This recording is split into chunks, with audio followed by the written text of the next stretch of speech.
Thank you, Clive. Good evening and welcome to South Today. Coming up on tonight's programme, one of its directors has today paid tribute to them.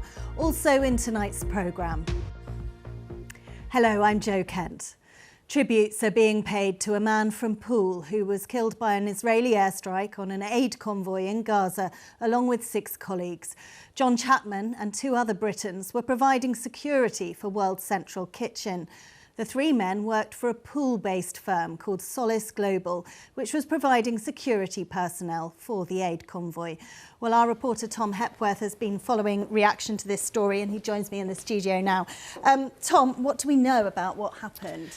Well, Jo, the authorities are still trying to piece together the sequence of events, but safety measures were correctly taken by its staff. Tom, thank you very much. A West Sussex teenager has been charged with the preparation of terrorist acts.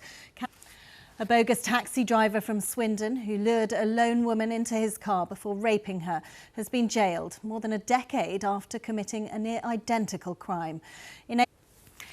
It's every neighbour's nightmare to find oneself next to an uncaring and arrogant developer who abuses the system and then uses the weight and the power that they have to crush the individual. Those are the words of the MP for New Forest East, Sir Julian Lewis. He's describing the plight of one of his constituents, John Penny, who's suffered continuous flooding on his land since a new housing development was built next door.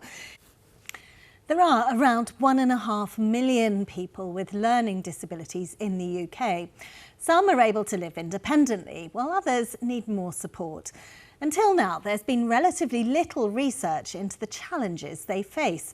But researchers at Winchester University hope a new study based on the experiences of people with learning disabilities in the New Forest will help to shape and improve services in the future. Bryony Leyland reports. Yeah, really important research. The proportion of shipping containers moved from Southampton by rail has increased sharply in the last 6 months. You're watching South Today. Thanks for your company. Plenty more to come, including... Well, that brings us on to sport, and Andy's with us tonight. You're starting with the main football, but of course... Really great stuff. Fantastic. Amazing talent, isn't it? And so young. It's brilliant. Let's move on to the weather now. That's not so brilliant, Alexis. We heard about waterlogged pitches, waterlogged tracks there, cricket season round the corner. Yes, further rain in the forecast, Jo. Low pressure systems after low pressure systems